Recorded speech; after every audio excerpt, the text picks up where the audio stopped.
pues voy a dar paso al primer ponente. Ya lo he presentado, pero bueno, ahora hay que decir que Jesús Aranaz es catedrático de Ciencias de la Salud, jefe de Servicio de Medicina Preventiva y Salud Pública del Hospital Universitario Ramón y Cajal. Tiene la palabra. Gracias. ¿A mí se me oye?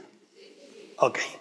Muchas gracias, Julián, por la presentación, pero también y sobre todo por haberme invitado, junto con Pedro Parra, a compartir esta tarde con todos ustedes algunas reflexiones. Me plantearon el siguiente reto: la seguridad del paciente tras 2 décadas, que hiciera una evaluación y que luego diera algunas perspectivas del siguiente paso.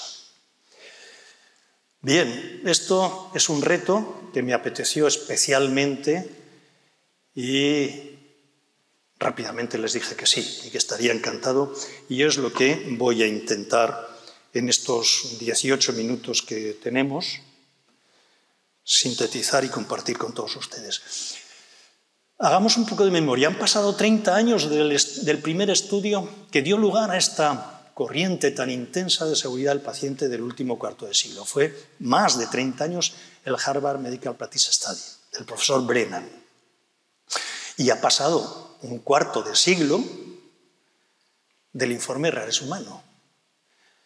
Por lo tanto, ya tenemos perspectiva. Y yo me planteaba cómo hilo esto, porque hacer una síntesis de lo pasado pues es relativamente fácil, pero el problema es cómo hilarlo esto con el futuro. ¿Y después qué? ¿Y ahora qué? Bien, este año 2003 yo creo que se va a recordar por 2 cosas. La primera de ellas, el artículo que publicó en el New England David Bates en enero, precisamente, en el que de alguna manera replicaba el Harvard Medical Practice Study y se alarmaba de los resultados. Y de alguna manera en la discusión establecía: ¿han servido las medidas tomadas en estos años para que estén nuestros pacientes más seguros? Tomaba ese hilo Don Berwick y decía: pues no, la verdad es que no. Hacía unas inferencias, Don Berwick, para las que no estaba legitimado, porque el estudio no estaba diseñado para eso, y por tanto son muy cuestionables. El estudio de David Bates es muy interesante y muy honesto, porque sí que es cierto que hace una reflexión muy, muy intensa acerca de las limitaciones del propio estudio, que reconocen que son muchas y además muy importantes precisamente para poder responder a esa pregunta de si estamos más o menos seguros. Pero claro, la historia de la medicina, de las ciencias de la salud, no tiene un cuarto de siglo. Lo más normal es empezar a hablar del código de Hammurabi, y yo no me extenderé en él, pero diré que es un punto de partida muy interesante, y tampoco tiene demasiado sentido entretenerse en describir las aportaciones de Hipócrates, tantas y tan considerables que le llevaron a la Organización Mundial de la Salud precisamente a retomar ese primum non nocere como leitmotiv de la seguridad del paciente. Pero hay un cambio muy importante en estos años de diferencia entre una y otra de las aportaciones, porque si el código de Hammurabi vendría a ser algo así como la aplicación de la ley del talión a las ciencias de la salud, Hipócrates, ¿por qué no decirlo?, marcó el imperativo ético en la práctica clínica. Pero hay otros autores, Ambroise Paré, que puso de manifiesto y lo publicó, cómo un placebo había sido mucho más efectivo que el tratamiento que él venía utilizando en la cauterización de las heridas de guerra. Pierre Louis, aplicó las matemáticas. Es el inicio de la evidencia científica. Y con números puso de manifiesto cómo las sangrías no servían para nada si se querían tratar enfermedades infecciosas. Semmelweis puso a disposición de la comunidad científica la herramienta, la técnica que más vidas ha salvado a lo largo de la humanidad, la higiene de manos. Florence Nightingale, la señora de la lámpara, que aplicando cuidados de calidad reduce de un 50 a un 2% las muertes en los hospitales de la guerra de Crimea. Poco conocido es el error garrafal de Robert Koch, cuando presenta en Alemania lo que a su juicio era el tratamiento definitivo de la tuberculosis. Craso error, porque no servía para eso lo que él presentó a bombo y platillo en aquel congreso. ¿Saben cuáles eran las utilidades reales de aquel producto que presentaba Robert Koch? En realidad era la prueba de la tuberculina. Un error, efectivamente, garrafal, pero con una extraordinaria aportación añadida a él. Ernst Amory Kottmann es la persona cirujano, es la persona que primero en la historia reflexiona sobre los resultados de la práctica clínica, el que potencia al máximo la conveniencia y la necesidad de compartir estos resultados, de discutirlos y de utilizarlos como benchmarking, 1916. No la veo en la sala porque el foco me deslumbra. Es posible que esté Yolanda Agra, pero esto lo publicábamos en el año 2010 en la revista Medicina Clínica. Les recomiendo la lectura, está disponible y solo son 2 páginas. Hablaré luego de esto más adelante. En el 2005 se presenta la Alianza Mundial para la Seguridad del Paciente y desde entonces hasta el 2020, en 3 lustros, desarrolla una serie de programas o plantea el desarrollo de una serie de programas tan interesantes la Organización Mundial de la Salud, que algunos de ellos pasan a ser retos mundiales para la seguridad del paciente. La infección relacionada con la asistencia sanitaria, la cirugía segura y el uso seguro del medicamento. 3 grandes retos. Más aplicaciones, como la celebración del Día Mundial por la Seguridad del Paciente a partir del 2019, cada año. Y nos hizo una definición limitada. Una definición que de alguna manera se ha ido arrastrando tanto por la propia Organización Mundial de la Salud como también por parte de otras organizaciones, la HRQ, etcétera, etcétera. Y es una definición acorde al momento. Vamos a perseguir aquella práctica clínica que menos daño provoque al paciente y que menos daño de aquello que sea evitable. Vamos a reducir los eventos adversos a su mínimo inevitable. Vamos a intentarlo. Esta era la definición que hacía entonces. Claro, todo esto se traslada al resto del mundo y se traslada a España. Y en España, en 2005, aparece la primera estrategia para la seguridad del paciente. Tímida, interesante. A ella le siguió la estrategia 2015-2020, que es ya un documento, yo diría que de cabecera en términos de seguridad del paciente, que habla pues no solo de los objetivos, sino también de las estrategias y de cómo lograrlas. Y este documento, desgraciadamente, lo metió en el congelador la pandemia y espero que, según las informaciones que me han transmitido hace un rato, pues es probable que la estrategia siguiente se publique antes de que acabe este año. La estamos esperando con impaciencia porque además me consta que todos los trabajos previos en su desarrollo han sido muy interesantes. De tal modo que previamente a hacer esta nueva estrategia se llegó al consenso de un manual para identificar qué indicadores serían los más apropiados para valorar los avances.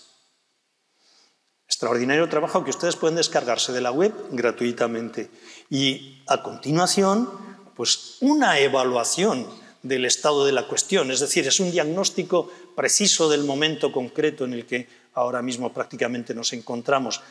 Un documento extraordinario donde se van viendo diferentes indicadores, de diferentes problemas para la seguridad del paciente que han sido seguidos y cuál ha sido la evolución en el tiempo. Y eso es lo importante, porque en realidad un indicador no es ni más ni menos que algo, una muestra que nos enseña el camino a seguir, que nos va a permitir analizar en qué medida estamos mejor, igual o peor que en otro momento anterior, o en qué medida tenemos resultados diferentes de centros aproximadamente equivalentes. 110 indicadores, con sus resultados los pueden ver en el informe, también disponible a través de la red, se lo pueden descargar sin ningún problema. Pero claro, a pesar de todo esto, de todos estos avances, llega 2022, aunque en realidad arranca del 20, y la Organización Mundial de la Salud nos presenta el Plan de Acción Global para la Seguridad del Paciente. Y reflexiona también sobre la carga de la enfermedad. Y como tienen los datos en pantalla, pues yo no me entretendré en leerlos, pero parece que efectivamente apunta al hecho de que la carga de la inseguridad, en términos de morbilidad, de mortalidad y de costes, todavía es muy elevada. Por tanto, es pertinente la pregunta que hemos hecho. Hemos ido diciendo algunas cosas de las que hemos hecho y diré alguna más. Pero, ¿en qué medida han cambiado las cosas? Me reservo la respuesta todavía. ¿Por qué? Porque la seguridad del paciente es un blanco móvil. Y como tal, hemos de ir acomodando el tiro. Y como tal, es muy difícil hacer análisis de evaluación entre un periodo y otro, porque por cambiar cambia hasta el concepto de lo que estamos analizando. De hecho, el propio David Bates lo menciona en su trabajo y dice que efectivamente ni su definición operativa era la misma del Harvard Medical Practice Study, ni tan siquiera la metodología. Difícil será, por lo tanto, establecer comparaciones, aunque nos sigan pareciendo elevada la carga de la inseguridad del paciente. Como blanco móvil tenemos que ajustar la dirección de nuestro tiro. Y este plan de acción global a mí me parece que es muy interesante. Y lo es desde el inicio, porque introduce la palabra cultura en la propia definición que tienen ahora en pantalla de la seguridad del paciente. Porque efectivamente es un problema de cultura, de lo que hacemos aquí y ahora, los que lo hacemos y para quien lo hacemos. Si hablamos de cultura, tenemos que pensar en esa escalera de elevados peldaños que conforman las diferentes etapas de madurez de la cultura de seguridad del paciente, y vemos que tiene una pendiente muy elevada. Es muy difícil pasar de un escalón al otro y es muy fácil descenderlos. Pero en la medida que hacemos ese extraordinario esfuerzo y subimos peldaños, aumenta la confianza del paciente en los profesionales sanitarios y en la organización. Y la confianza, como refleja el gráfico, es muy difícil de alcanzar. Pero es como el vidrio más fino, que si se cae al suelo, se rompen añicos y es imposible reconstruirla. El plan de acción global son 7 objetivos y 5 estrategias por objetivo, una matriz de 35 aspectos y además diferentes niveles para su desarrollo y para su evaluación. Es un documento que les recomiendo que lo lean todos y voy a mencionar tan solo 3 de sus objetivos que me parece, porque algunos de ellos todavía siguen estando vigentes y no los menciono, como la necesidad de seguir mejorando en la práctica clínica y buscando ese menor nivel de eventos adversos para los pacientes. Me parece especialmente interesante los sistemas de alta confiabilidad que nos plantea como necesario. Claro, para lograr esto hacen falta muchas cosas, hacen falta recursos, hacen falta también normativas y legislaciones que permitan su alcance, hacen falta documentos que nos expliciten cómo llevar a cabo la gobernanza, pero además estamos en un punto crucial. Este año se ha aprobado un decreto europeo por el cual los dispositivos sanitarios deben de tener un control de alguna manera muy parecido al medicamento, porque son tan positivos cuando tienen un efecto positivo como negativos cuando su efecto es contrario. Estamos en un sistema muy inteligente. Y por lo tanto es muy importante saber qué es lo que hay que hacer, tanto como saber lo que no hay que hacer. Si quieren ustedes comprobar sus conocimientos acerca de si saben lo que no hay que hacer, les invito a descargarse esta app, que es gratuita también, tienen ahí los 2 QRs, tanto para Android como para Apple, y pueden jugar con él. Con la aplicación, me refiero. Es una especie de trivial médico asociado al no hacer para promocionar las prácticas de no hacer. La seguridad de los procesos clínicos es fundamental, sigue siendo fundamental, pero nos aporta el nuevo documento un compromiso, garantía.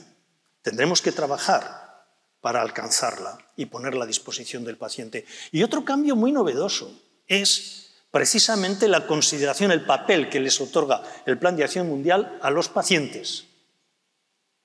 El paciente tiene necesariamente que ser un miembro más del equipo asistencial. Esto lo he dicho yo muchas veces. Tenemos que lograr esa estrecha unión que nos plantea el British Medical Journal con el paciente.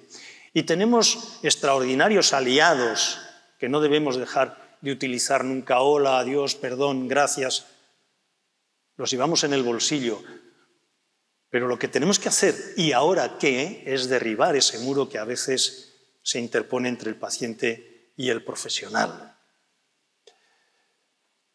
Y tenemos que formarnos y ayudar a que se formen todos los profesionales sanitarios, desde el grado hasta el posgrado y hasta la formación continuada. Y este me parece que es un aspecto también muy interesante del documento, porque, entre otras cosas, lo que nos dice es: constituyan ustedes centros de excelencia.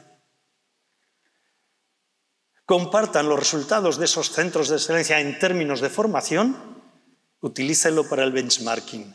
Bien, me pareció una idea interesantísima y en su momento pues la discutí con Yolanda Agra y le dije qué es lo que hay que hacer para tener unos centros de excelencia en esta materia. Y dice, pues no lo sé, consultaré a la OMS. Y la OMS le dijo, vosotros diréis, que cada Estado miembro decida. Y entonces, bueno, pues con esa peculiar manera de hacer la gestión que tiene, me dijo, ¿por qué no das un paso al frente y preparas el primer borrador?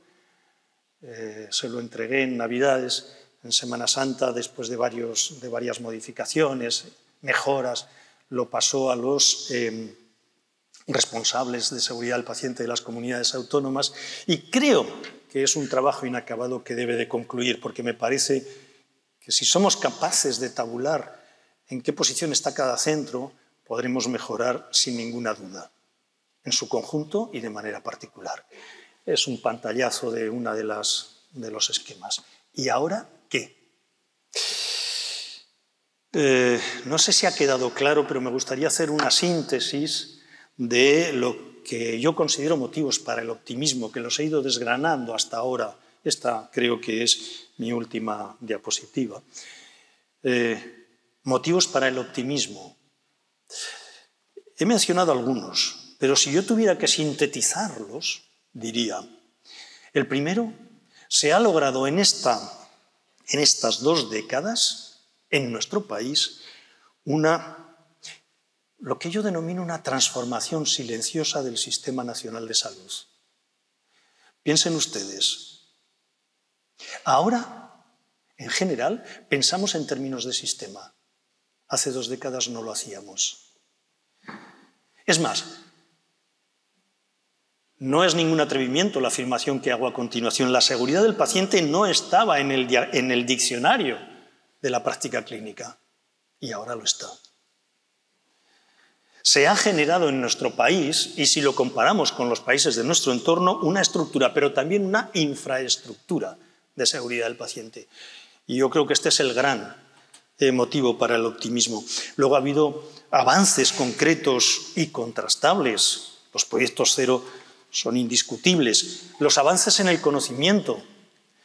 Cuando me pidió el Ministerio en el año 2004 o por ahí, que si estaba dispuesto a dirigir el estudio ENEAS, y yo les dije rápidamente que sí, me sentí muy halagado, ¿para qué voy a decir lo contrario? Pero cuando yo regreso a mi hospital, a Alicante y a la Universidad Miguel Hernández, y reúno a los que me iban a ayudar en el proyecto y les digo, me han encargado esto y el Ministerio, y me dicen, habrás dicho que no, ¿verdad? Digo, no, he dicho que sí. Pero ¿cómo vamos a hacer un estudio sobre algo de lo que no tenemos ni siquiera una definición de caso? Pues la construiremos en el camino. Digo, lo malo es que lo tenemos que tener entregado el informe antes de que concluyan 9 meses. Se hizo. Y fue un punto de arranque, porque precisamente en el trabajo al que me he referido de David Days, la definición que utiliza de evento adverso la acuñamos con motivo del estudio Eneas. Hace precisamente 3 lustros, casi 2 décadas. Ha habido mejoras legislativas. Hay 2 comunidades autónomas que tienen un decreto de seguridad del paciente. Hay otras que lo tienen legislado de otra manera. Todas tienen estrategia para la seguridad del paciente. Ha habido aumentos en inversión, en investigación, y ha habido una expansión exponencial de la difusión de las prácticas seguras. Evidentemente eso se debe al trabajo que han aportado muchas de las personas, que algunas os he visto aquí. Bien, si este año empieza a recordarse la seguridad del paciente con ese trabajo de David Bates, también será el año en el que se celebró el Congreso de Calidad en Murcia y le dedicó una buena parte de su interés precisamente a la seguridad del paciente. Y nos ha permitido hacer estas reflexiones y estas discusiones y posicionamientos de en qué medida se ha conseguido o no mejorar después de tantas iniciativas. Yo creo que ha llegado el momento de pensar en un nuevo enfoque, que supone unos nuevos liderazgos en seguridad del paciente y avanzar en la cultura de la seguridad, de abajo arriba y de arriba abajo. De implementar el plan de acción global para la seguridad del paciente en la microgestión, en la mesogestión, pero también en la macrogestión. La constancia tiene que ser una cualidad esencial de la seguridad del paciente. Aplicar el benchmarking tras analizar esos datos y compartirlos con otros. Extender el trabajo en redes para que de ese trabajo colaborativo aumente el aprendizaje. Traducir en evidencia las mejoras factibles y medibles, saber hacer. Y saber cuándo no hay que hacer lo que no hay que hacer, por supuesto. Desarrollar la cultura justa. La cultura justa supone verdadera responsabilidad sin culpa ni vergüenza. Y todavía tenemos ahí un margen de ganancia importante. Y el paciente y su familia deberemos de empezar ya, no solo a considerarles un miembro más del equipo asistencial, sino coproductores de una atención segura.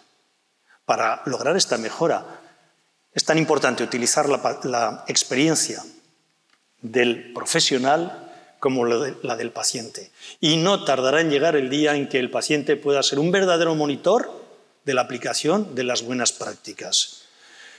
Como he dicho, esto no es fácil, pero vean, porque una imagen vale más que 1000 palabras, la dificultad que tiene todo esto. Vídeo, por favor.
No olviden que el camino al éxito no es ni lineal ni fácil, pero que hacer lo correcto de la manera correcta al paciente correcto nunca puede ser incorrecto. Muchas gracias.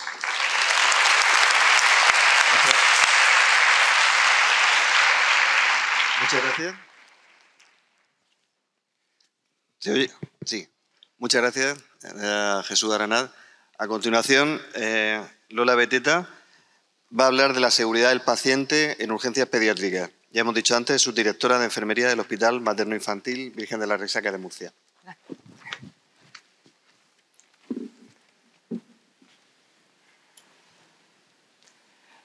Julián, gracias. Compañeros, gracias. Asistente, gracias. Pues pensaba empezar con esta cifra, pero vengo de escuchar a Almudena en la sala anterior, que no he podido terminar de verla, y me encanta cómo ha empezado. Y ha dicho que antes de empezar, pues que tenía que decir sus conflictos de intereses.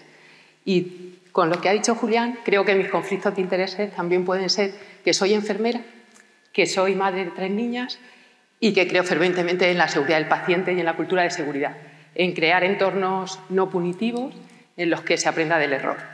Y después de esto, pues de saber igual la información que doy está sesgada por mis conflictos de intereses, os quería presentar esta cifra, que si os pregunto qué es, pues no sé.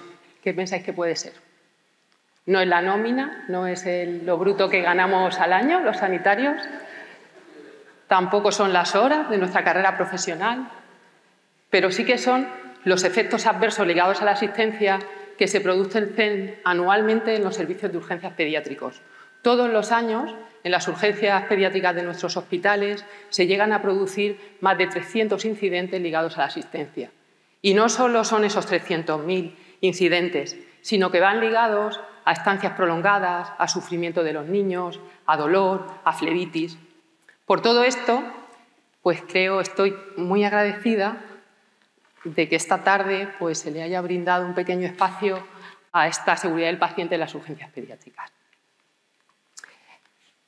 Como todos saben, los servicios de urgencias en general pues son servicios de riesgo potencial de incidentes y de efectos adversos. ¿Por qué?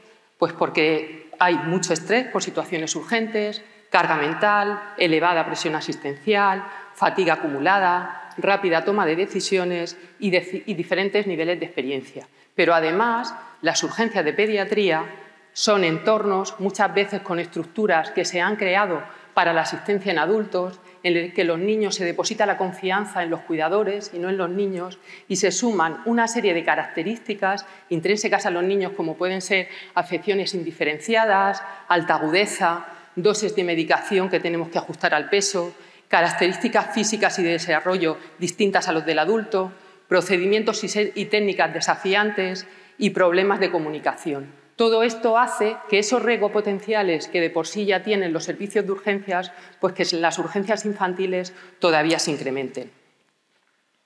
Además, la mayoría de los estudios que se hace con la población pediátrica normalmente parte de estudios retrospectivos de revisión de historias clínicas en los que el registro es ineficiente e insuficiente. Hay muy pocos estudios prospectivos de los niños, y se sabe que a partir de ese conocimiento de los problemas es lo que nos puede ayudar un poco a poner las barreras para que no se produzcan. A nivel internacional, el primer estudio que puso en evidencia que los niños también eran susceptibles y vulnerables y que tenían efectos adversos ligados a esa asistencia sanitaria fue un estudio canadiense que se hizo en el 2012, en el que se registraron más de 3.500 historias y ese estudio puso de evidencia que los niños que tenían una asistencia aguda, ellos presentaban casi un 10% de incidentes y de efectos adversos. Años después, en otro estudio, un estudio que se hizo en Boston, arrojó una tasa de incidencia muy parecida, pero él sobre todo lo que sobresalía era que más del 50% de los incidentes que se producían no constaban en ningún sitio, ni en la historia clínica, ni en las bases de datos de incidentes. Entonces, partimos de una situación en la que hay pocos estudios con la población pediátrica. Los que se hacen suelen ser retrospectivos con muchos ecos metodológicos y, aparte, todo se hace en base a registros que no existen. Y hemos dicho que es importante conocer un poco el alcance de esos incidentes para poder poner barreras. Por ello, en el Hospital Virgen lo que yo os propongo esta tarde, los objetivos que nos marcamos nosotros como urgencias pediátricas y que os propongo esta tarde es visualizar la alta frecuencia de incidentes de seguridad asociados a los servicios de urgencias pediátricos, mostrar los incidentes relacionados con medicación, tratamientos, cuidados, pruebas y gestión sanitaria, dar a conocer cuáles son los factores que causan esos incidentes, a su vez qué consecuencia tienen en los niños y a partir de ahí intentar hacer una propuesta de mejora. Porque si conseguimos estos objetivos que os propongo, pues la práctica clínica será más segura en los servicios de urgencias. Podremos determinar qué procedimientos clínicos y diagnósticos y terapéuticos son más seguros y eficaces, asegurar que se apliquen en los pacientes que lo necesiten y realizarlos de forma correcta, evitando errores. Por eso, como os decía, en el Servicio de Urgencias de Pediatría del Hospital Virgen de la Risaca de Murcia, durante el 2018 diseñamos un estudio observacional descriptivo y transversal en el que incluimos niños de 0 a 14 años para hacer un estudio y determinar cuáles eran los efectos adversos que ligábamos a esa asistencia. El estudio utilizamos una herramienta de medición que se basaba en todos los estudios que ha dicho anteriormente el compañero, en el estudio ENEAS, en el EVADUR, en el ERIDIA, y lo adaptamos a la población pediátrica a través de un grupo de ELFI de expertos, pediatras y referentes en calidad del entorno nacional. El estudio tenía 2 bloques importantes de variables. A todos los niños se les cogía unas variables generales cuando llegaban a urgencias de pediatría y luego todos los niños que presentaban un incidente pues se les recogían variables que iban más relacionadas con el tipo de incidente. El estudio constaba de 2 fases, una primera fase en la que el niño llegaba a urgencias y se le hacía una observación de todo el proceso asistencial y luego se le invitaba a que 7 días después se le haría una llamada telefónica para intentar localizar posibles efectos adversos tardíos que hubieran ocurrido. Un poco para que les quede más claro, el diseño del estudio era el que les muestro en la diapositiva.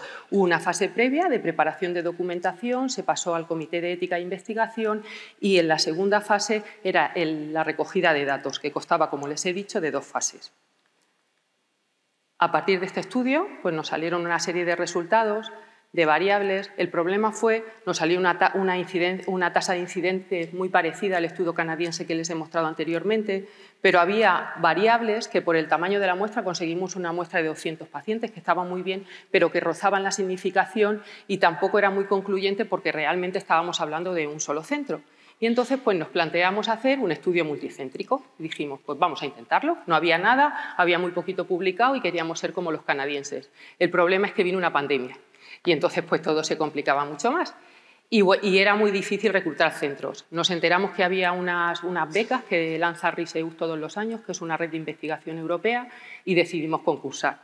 Concursamos, pasamos las fases y al final pues, nos dieron la beca, ganamos y fue un hito para Murcia porque conseguimos quedarnos con esa beca europea y un hito para la profesión enfermera porque fue la primera vez que la IP era una enfermera y los colaboradores eran los pediatras. Y todas las coordinadoras de los hospitales que les muestro también eran enfermeras y tenían el apoyo de los pediatras. Conseguimos una muestra importante, al final conseguimos más de 1000 niños introducidos en el estudio y una precisión muy buena. El diseño del estudio fue el mismo que les he mostrado anteriormente, fue un estudio tedioso y se complicó mucho con la pandemia. En un principio iban a participar casi 15 centros, pero luego muchos centros de Madrid pues, se vieron desbordados y se salieron del estudio. Fue tedioso, pero al final lo conseguimos. En esta diapositiva les muestro un poquito lo que son los resultados comparativos entre el estudio regional y el estudio multicéntrico y hay un poco de variabilidad. Quizás se debió a que en Murcia pues, le pusimos como mucha pasión. Era como, el estudio de Murcia fue parte de una tesis y entonces pues, ahí le pusimos empeño, horas y es verdad que el multicéntrico vino en un momento difícil y no hubo tanta implicación de los centros. A nivel regional, pues nosotros nos salió una tasa de incidencia muy superior al canadiense, de 12% y en el multicéntrico no llegamos al 9%.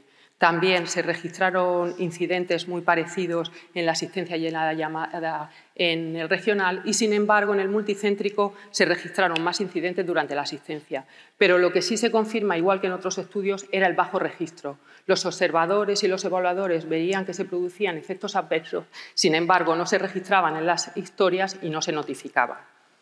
Sí que es verdad que, comparándolo con los otros estudios, los incidentes que hay en la población pediátrica no dejan de ser importantes, pero ningún incidente acabó en muerte, ni ingreso en UCI, fueron un poco más leves.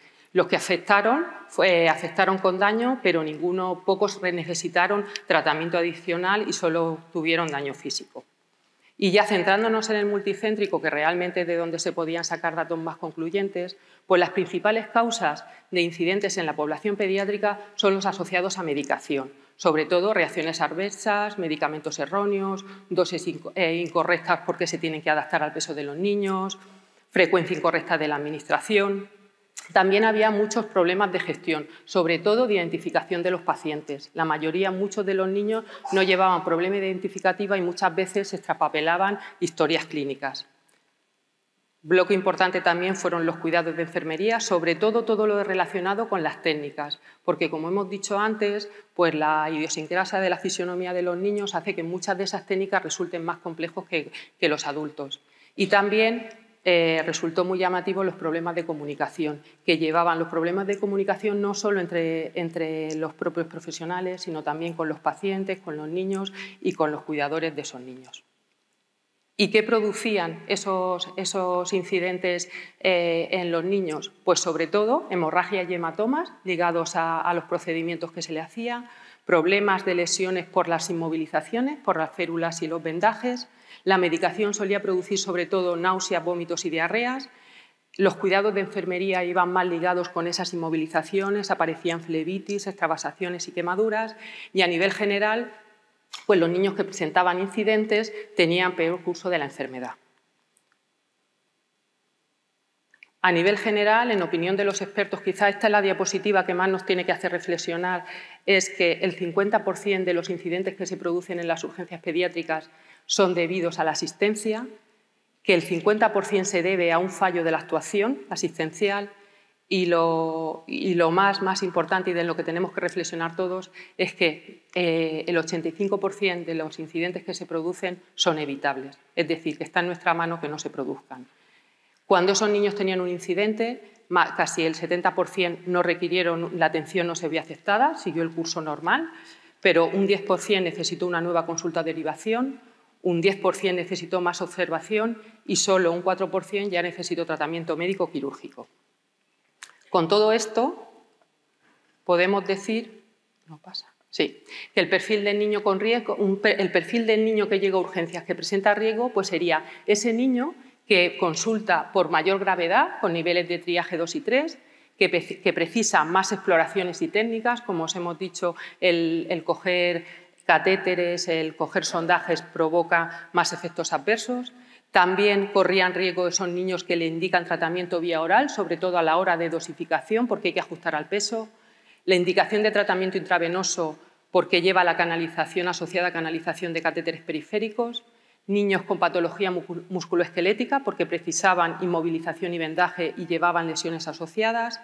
No control del dolor domiciliario. Normalmente veíamos en muchas historias que los niños que venían a urgencias con dolor se iban con una pauta de analgesia, pero se les ponía poco rescate y muchos referían, sobre todo en la llamada, pues que no se les había controlado el dolor y que los 2 o 3 días posteriores a la asistencia seguían con dolor continuo. Y también se vio que presentan más riesgo de incidente esos niños que se atienden en urgencias y que luego son hospitalizados, sobre todo si iban a unidades de críticos o semicríticos. Con todo esto, pues podemos concluir que casi un 9% de los niños atendidos en los servicios de urgencias pediátricos presentan un incidente de seguridad, que las principales causas suelen ser cuidados de enfermería, manejo y administración de medicación, que los principales efectos se deben a procedimientos enfermeros y medicación y, sobre todo, que más del 85% de los incidentes que se producen son evitables. Con todo esto, os proponemos como mejoras para que no ocurran estos incidentes. No pasa. Sí, sobre todo mejorar la comunicación entre los profesionales sanitarios y, como decía mi compañero de mesa, empoderar al paciente, dejar que se comunique el niño, porque el niño también se sabe comunicar, hacer prescripción electrónica en todos los niveles asistenciales de urgencias, en atención inmediata, en los BOSES, en observación, realizar el doble check tanto en la prescripción, preparación como administración de fármacos, hacer formación en procedimientos y cuidados específicos para tener perfiles competenciales, para que la gente que trabaja en urgencias tenga competencias, para que no cambien cada turno y le den valor a ese profesional que trabaja en urgencias, y disminuir la variabilidad práctica clínica a través de la protocolización. Y bueno, y ahora que sabemos todo esto, ¿qué podemos hacer? En vuestra mano está que esta cifra la reduzcamos. Muchas gracias.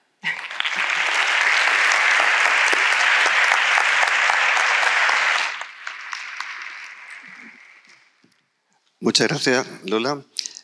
A continuación, María José Bueno Domínguez, que es responsable de Seguridad del Paciente Salud Sant Joan de Reus Baix Camp, coordinadora de proyectos de la Fundación Avenida Donavedian, que nos va a hablar de eventos adversos, cómo apoyar a los profesionales implicados. Cuando quiera. Bueno, yo lo primero que quiero hacer es agradecer la invitación, ¿no? Y voy a pasar a la presentación. ¿Cómo apoyar a los profesionales implicados en los eventos adversos? Yo me dedico a la seguridad del paciente por completo, en lugar de a calidad y seguridad me dedico solamente al tema seguridad del paciente, y yo creo que el tema de apoyar a los profesionales es un gran beneficio para la organización, ¿no? El poder apoyar a los profesionales que se equivocan.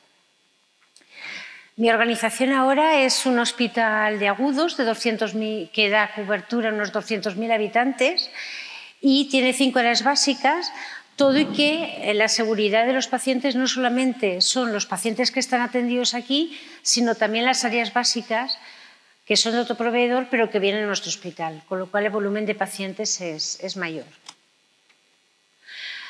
¿Qué sucede? Bueno, tenemos un sistema sanitario muy complejo, ¿de acuerdo?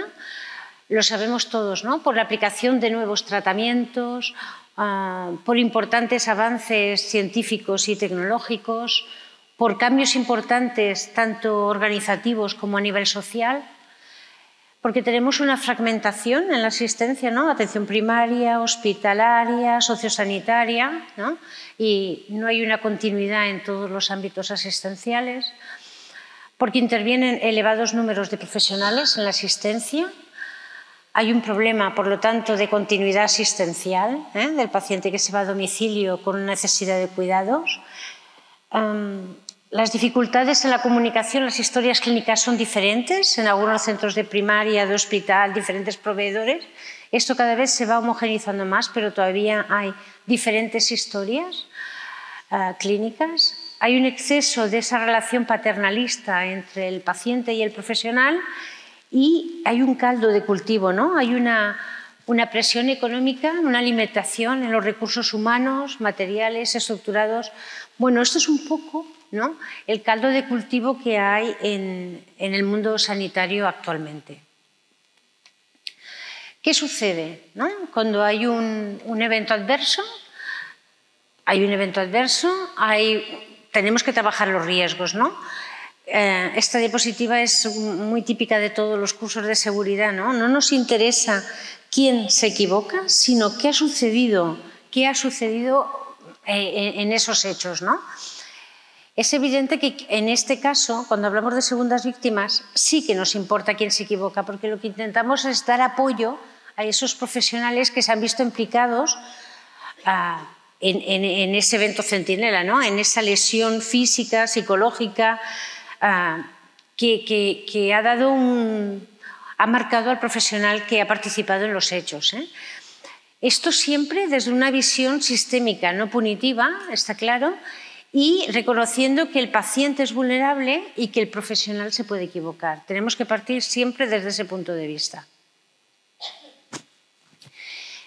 Estos son datos simplemente para comentaros, ¿no? Como veis, los eventos adversos, incidentes graves en el EVADUR, en el APEAS, en el ENEAS y en la UCI. Son datos que la verdad es que son muy elevados. Tenemos mucho trabajo para poder dar respuesta. Como decía el doctor Aranaz, ¿no? Después de tantos años, y yo creo que si repitiéramos el ENEAS y el APEAS, yo creo que la estadística saldría igual, más o menos, la incidencia, ¿no? Lo que sucede es que lo que vamos a hacer es intentar pues, ayudar a esos profesionales que se han visto implicados en esos eventos adversos de impacto. ¿Qué sucede? Cuando hay un efecto adverso grave, tenemos una primera víctima, que es el paciente, la familia, ¿no? Sobre todo el paciente. Una segunda víctima, que es el profesional que se equivoca, que participa profesional o un equipo de profesionales, porque puede ser un turno de urgencias, ¿no? O 2 turnos de urgencias y a lo mejor son 12 profesionales que han participado en los hechos. Depende del hecho, estudiamos los profesionales que han participado. Y la tercera víctima, que es la institución, que también necesita respaldo. Entonces nos ponemos a trabajar, ¿no? Trabajamos la cultura de seguridad, unas prácticas clínicas seguras, a nivel tecnológico avances, ¿no? Como sistemas de notificación y una infraestructura, es decir, tenemos una comisión de seguridad en hospitales de agudos, en atención primaria e incluso a nivel territorial también tenemos una comisión, ¿no? Con lo cual tenemos diferentes foros donde poder trabajar esos eventos adversos. ¿Qué sucede? La segunda víctima es el profesional que ha participado en unos hechos en los que el paciente se ha visto afectado por una práctica asistencial y que ha sufrido ese estrés postraumático. Son profesionales que pasan por diferentes clínicas, ¿no? Tienen tristeza, tienen rabia, algunos cogen una baja profesional porque no se atreven a volver a ir al trabajo. Son diferentes situaciones clínicas que se presentan en los profesionales que participan en un evento centinela. Evento centinela que ha habido un daño físico, psicológico en un paciente. ¿Qué sucede? Lo que intentamos, ¿no? Es trabajar estas segundas víctimas, intentar ver cómo ayudarlos, ¿no? Tenemos que intentar actuar rápido, de manera veloz, para intentar evitar esa pérdida de potencial humano y profesional para la organización. Cuando hay una segunda víctima, tenemos que activarnos y no esperar a que pase mucho tiempo para poder darles respuesta. ¿Qué sucede? Las segundas víctimas pasan por diferentes fases, ¿no? Son todas estas de caos, ¿no? De pensamientos intrusivos, ¿por qué me habrá pasado a mí? ¿Por qué habré hecho esto? ¿No? Intentamos reintegrar, ¿no? Intenta reponer su integridad personal, soportar esa inquisición de la institución o de los compañeros, ¿no? Intentar poder dar respuesta a esa inquisición, ¿no? Obtener primeros auxilios a nivel emocional, que luego explicaré cómo lo hacemos, y los profesionales pueden suceder 3 cosas con ellos. O bien que abandonan la profesión, cambian de unidad, cambian de centro o abandonan la profesión. O bien sobreviven, ¿no? Se afrontan y con cierta tristeza van a su lugar de trabajo y siempre están dándole vueltas a ese tema. Y están los que aprenden de la vivencia y a partir de ahí se enriquece la organización porque ponen mejoras para solucionar y que no vuelva a suceder esos hechos. Son las 3 posibilidades que en principio existen. ¿Qué sucede? Cuando hay un evento centinela en mi organización se activa la USVIC.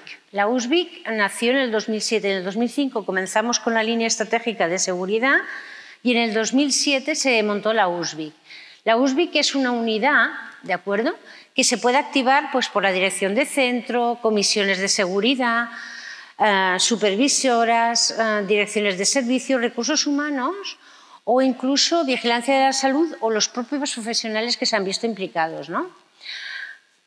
¿Qué sucede? Cuando nos activan, porque ha habido un incidente crítico y se ha muerto, por ejemplo, un paciente, hay un médico, un pediatra, un especialista en bioética, que yo creo que es un perfil muy bueno para dar soporte a los profesionales. Hay una psicóloga, tenemos una abogada está el médico de vigilancia de la salud, estoy yo como responsable de seguridad y puntualmente el psiquiatra para consultas. Entonces, si te llaman y te dicen, mira que ha muerto un paciente por tal motivo, nos activamos y vamos al lugar de los hechos. O trabajamos con un servicio, o con un centro de primaria, o con alguno de los centros que estaban adheridos antes a la organización. El caso es llegar pronto y dar una respuesta rápida. Perdón. ¿Qué sucede? Pues nos avisan que ha habido un evento centinela en el que ha muerto un paciente y tenemos que hacer, esto es indiscutible, cuando nos llaman para un efecto adverso grave, un evento adverso grave, tenemos que hacer una RCA o un London para intentar ver qué ha sucedido en realidad, porque cuando te llaman y te dicen que ha sucedido un hecho de este tipo, ¿hasta qué punto es seguridad del paciente y hasta qué punto es negligencia? Hay una línea muy fina. Yo cuando dudo de si es negligencia o es seguridad del paciente, discerno. Si es seguridad del paciente, es de mi mesa. Si es una negligencia, no es de mi mesa. ¿De acuerdo? Prefiero que lo mire otro tipo de profesionales de la organización. ¿Qué sucede? Bueno, yo aquí, en esta y en la siguiente diapositiva, os quería hacer un resumen, ¿no? Haciendo el resumen, he registrado 32 casos centinela. Estos 32 casos centinela suponen o muerte de paciente o alguna lesión grave, pero ¿cómo lo explicitaba, ¿no? Poniendo la casuística, bueno, pues ha habido de todo tipo de casos, ¿no? En estos años, 32 casos, igual en la magnitud del volumen de asistencias que se han hecho, igual el índice es pequeño, pero yo creo que 32 casos centinela es un buen volumen para intentar ayudar a los profesionales que están implicados, ¿no? Tenemos de todo, tenemos orquidectomías porque se ha retrasado el diagnóstico, tenemos algún paciente que ha sido exitus y era después de un TCE, ¿no? Que venga urgencias, senólico, que se le da el alta y ha sido exitus después. Hace poco, por ejemplo, tuvimos una reintervención por una gasa en abdomen o una paciente que se deslizó, una gastroplastia de un abdomen que se deslizó de la mesa quirúrgica al suelo y no sufrió daños, pero fue un centinela. A partir de ahí se tuvo que analizar y hacer mejoras, que ya son los materiales, hoy me han dicho que se han comprado ya para que no vuelva a suceder esto, ¿de acuerdo? Yo creo que lo importante de todos estos casos es hacer difusión de los casos para que la gente aprenda que estas cosas pueden suceder y se tienen que poner solución e intentar trabajar en ellos, ¿no? Yo creo que una de las cosas más importantes de trabajar con los profesionales es vamos a trabajar el caso centinela, vamos a ver qué ha sucedido en realidad y vosotros que estáis en primera, los profesionales suelen participar en el análisis del caso y vosotros que estáis implicados en la primera línea de asistencia, ¿qué hacemos para mejorar, ¿no? Yo creo que es muy importante el dar respaldo a los profesionales. ¿Qué sucede? Los profesionales son como os he dicho, las segundas víctimas, están traumatizados. Es muy importante mantener la confidencialidad. Cuando un profesional se ha equivocado, yo creo que no se puede hablar del profesional por los pasillos, ¿no? El tema de mantener la confidencialidad es muy importante.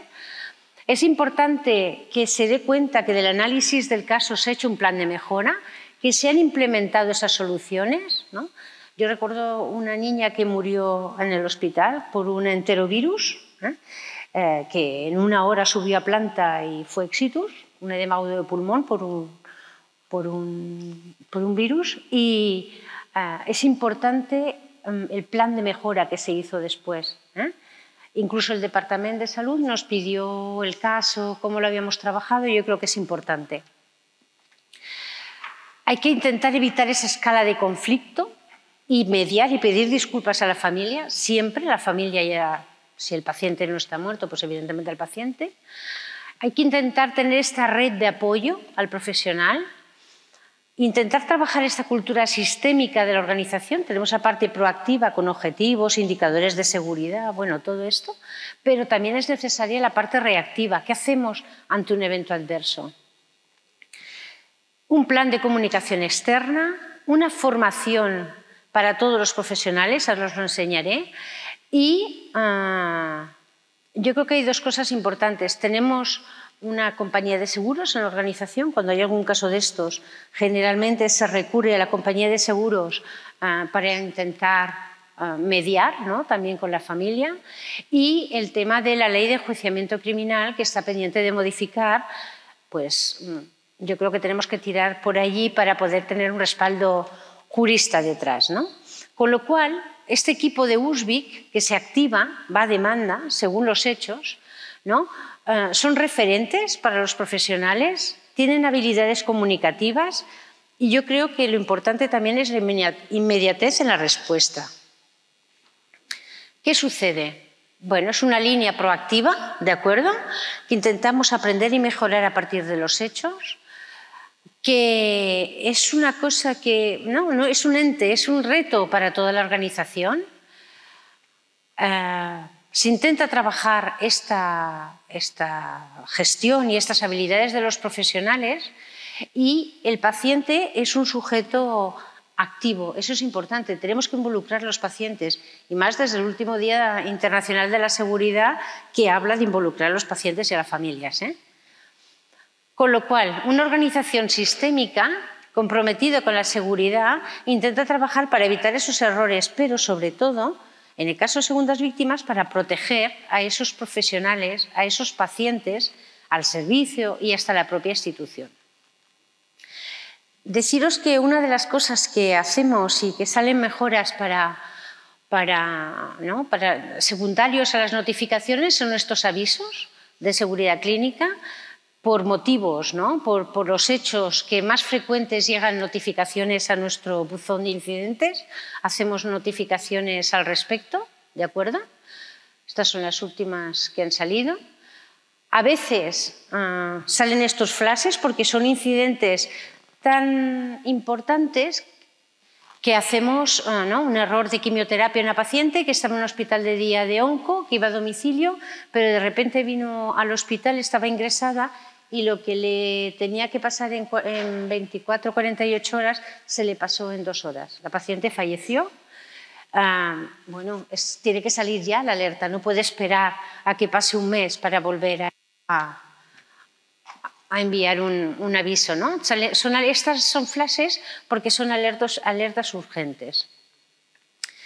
El curso de seguridad, este año todos los profesionales en mi organización están obligados a hacer un curso de seguridad que les hemos hecho para que todos lo hagan y además va anexada una encuesta de MOPS en primaria y de HQR en hospital para tener un clima, evaluado el clima de seguridad. Lo tienen todos como objetivo. Hemos abierto la página a los pacientes con un aviso, ¿no? Aquí podréis notificar incidentes explicando lo que es la seguridad, la importancia de la identificación. Esto salió el Día de la Seguridad del Paciente de este año, hace poco.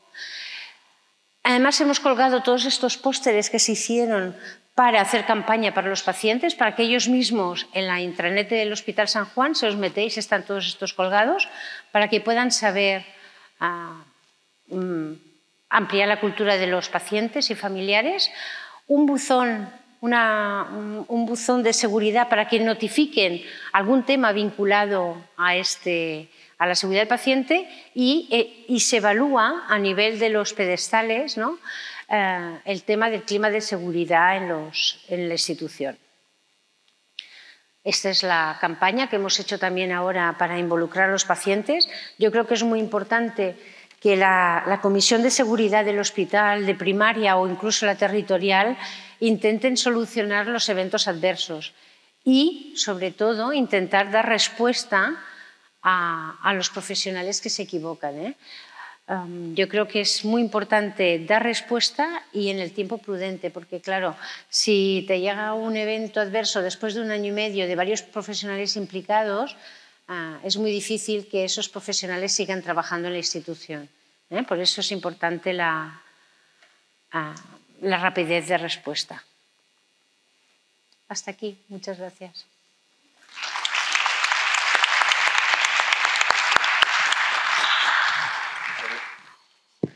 Muchas gracias. Bueno, ya hemos oído las 3 presentaciones.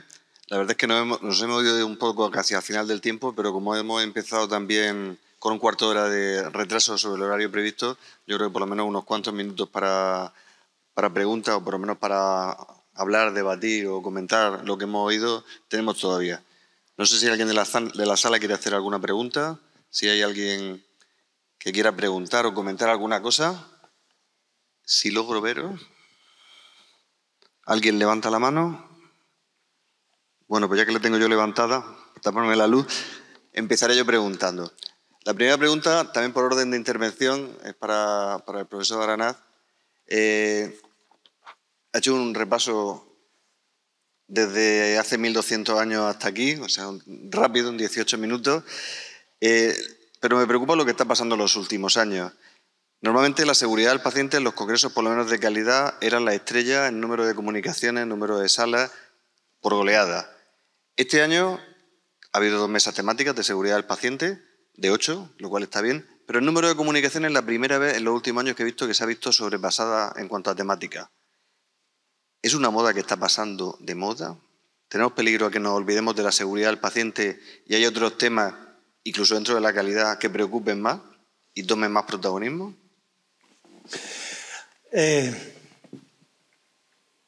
Me alegra que me haga la pregunta, pero no sé muy bien qué contestarle. En el año, yo creo que debía de ser por allá por el año 84 o una cosa así, nos planteábamos una reflexión parecida, pero referida a la calidad. ¿La calidad se pasa de moda? ¿Se va a pasar de moda? Yo creo que no. Yo creo que lo que afortunadamente ocurre es que esto es como el Guadiana, que evidentemente tiene altos y tiene bajos, ¿no? Pero yo creo que no. Y la razón por la cual estoy no convencido, sino seguro, es porque en realidad lo que yo he apreciado en estas 2 décadas es que efectivamente, no recuerdo muy bien si lo he comentado antes o no, pero por si acaso no lo he hecho, vemos con una claridad meridiana que la seguridad del paciente se ha introducido en el tejido social de las instituciones sanitarias. Y si eso ha ocurrido, es una expresión, sin temor a equivocarse, de que no, primero no es una moda y segundo no se ha pasado de moda ni se puede pasar. Es cierto que cambiará, como blanco móvil, cambiará el objetivo y cambiarán las estrategias y cambiarán los planes de acción. Y bueno, la verdad es que si revisamos las primeras estrategias de seguridad del paciente de las diferentes comunidades autónomas y revisamos las últimas, vemos una diferencia abismal. Y otra cosa más, en el año 2019 hicimos el estudio SMAD. Es un estudio de los eventos adversos en los 34 hospitales públicos de Comunidad de Madrid. Como director del estudio estaba muy preocupado por el hecho de que iban a trabajar muchísimos profesionales y, bueno, pues de alguna manera aquello acabaría teniendo impacto suficiente. Tengo que decir que me preocupaba porque, claro, intentar publicar un nuevo trabajo de alguna manera sobre epidemiología de los eventos adversos, pues pensaba que tal vez no pudiera tener interés para los comités de las revistas internacionales. Bien, terminamos el estudio y llegó la pandemia, tuvimos que esperar a que pasara para intentar hacer la difusión y demás. A fecha de hoy tenemos 3 publicaciones en Q1 con los resultados de ese estudio.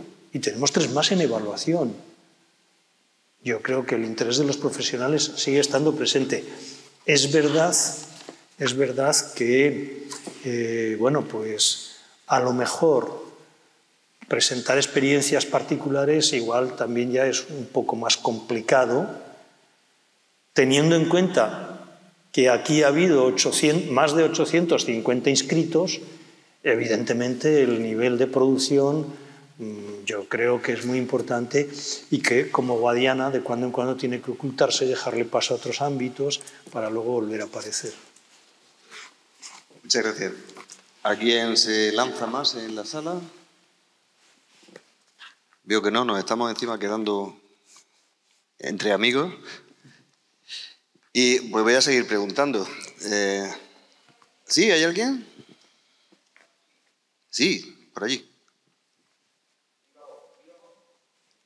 Viene el micrófono por detrás, viene corriendo. Si no se cae, llegan 2 minutos.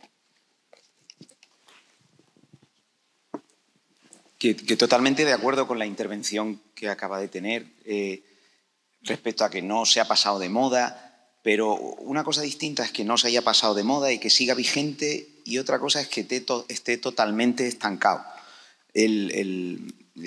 Quizás es porque lo que se ha progresado muchísimo, ¿no?, a nivel de cultura de seguridad del paciente es en artefactos, ¿no? Todo el mundo habla ya de ANFES, de planes, pero realmente se ha progresado en los principios de seguridad del paciente. Cuando uno va a visitar, por ejemplo, la Clínica Mayo o el Virginia Mason y ve ratios en un hospital de 400 camas de 700 notificaciones al mes, no tenemos la sensación de que a lo mejor es que eso. Hablamos mucho de la cultura de seguridad del paciente, pero somos realmente autocomplacientes en que la seguridad, como está ahí, hablamos mucho de ella y sigue vigente. No nos damos cuenta de que estamos muy estancados y muy lejos de donde tenemos que llegar. Yo discrepo. Hace poco se discrepó de esta última aportación. Quiero decir, tenemos una tarea muy importante que probablemente en el momento que la hagamos podríamos contestar a su pregunta con datos. Que es, claro, valorar los avances en seguridad del paciente de acuerdo a las últimas directrices realizadas, en este caso por el Plan de Acción Global, Plan Mundial de Acción Global para la Seguridad del Paciente, pues todavía yo creo que no ha dado tiempo al desarrollo de los indicadores convenientes para poderlo hacer y demás, ¿no? Pero lo que no cabe la menor duda es que si en enero de 2023 David Davis presenta su trabajo, y es un trabajo que no es demasiado novedoso, es más, desde el punto de vista, digamos, metodológico, puede tener críticas importantes, algunas de ellas los propios autores, como antes he comentado, ponen de manifiesto, pero todavía tiene muchas más. Pero inmediatamente de publicarlo, no solo se publica, sino que se hace con una editorial de Donald Berwick, en la cual pues ya una editorial es más de opinión y automáticamente pues este señor se plantea una respuesta en términos parecidos, ¿no? En el sentido de, bueno, o sea, parece que se han hecho muchas cosas, pero no han tenido el efecto esperado. Hombre, yo también discrepo por completo de la apreciación de Donald Berwick y me encantaría discutirlo con él. Por una razón, porque claro, si hace 15 años decíamos en los cursos de seguridad del paciente que en realidad el problema es que la práctica clínica era compleja, es que hoy podemos decir que es brutalmente compleja. Pero no solo eso, cuando empezamos el estudio EPINE, que en este congreso se ha mencionado en 2 o 3 espacios, claro, pues resulta que la mediana de edad, es decir, el 50% de los pacientes sometidos al estudio EPINE para ver si habían desarrollado o no una infección relacionada con la asistencia sanitaria, pues eran de 49 años. Y tengamos en cuenta que estaba pediatría incluido y obstetricia.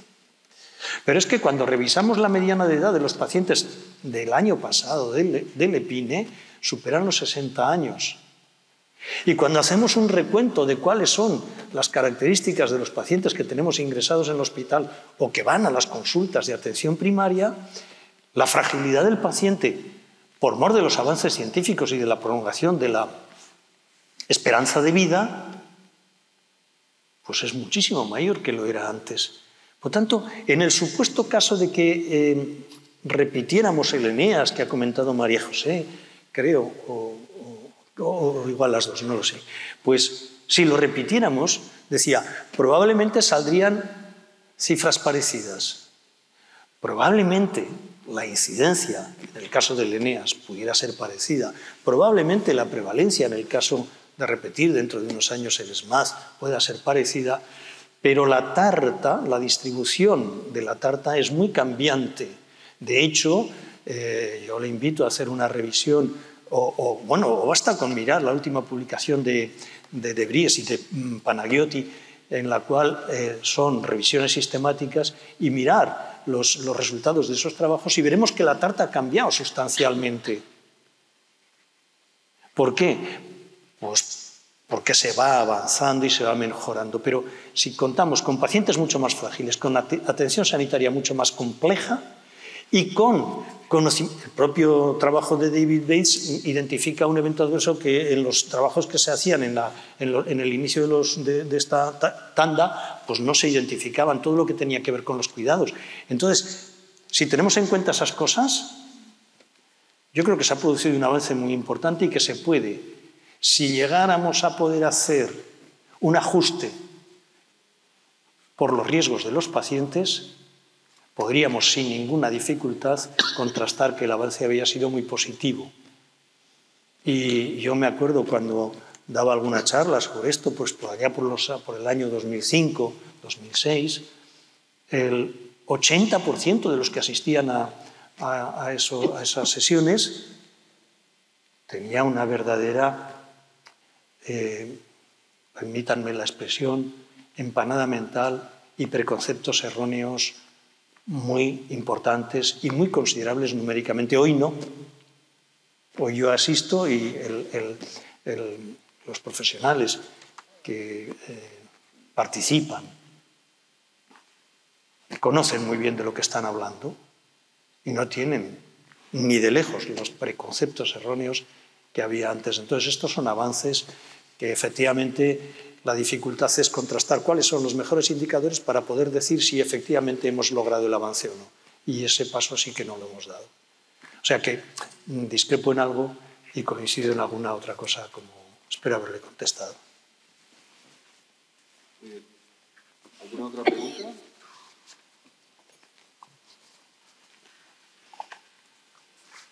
Sí, está el micrófono.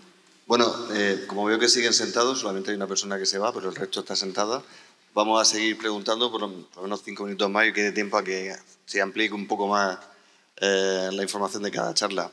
La segunda pregunta era para Lola. La verdad es que me van a permitir que haga una pequeña reflexión, porque cuando ha empezado la mesa y estaba escuchando a Jesús Aranaz hablar, me ponía el papel de Lola, era como si estuviera...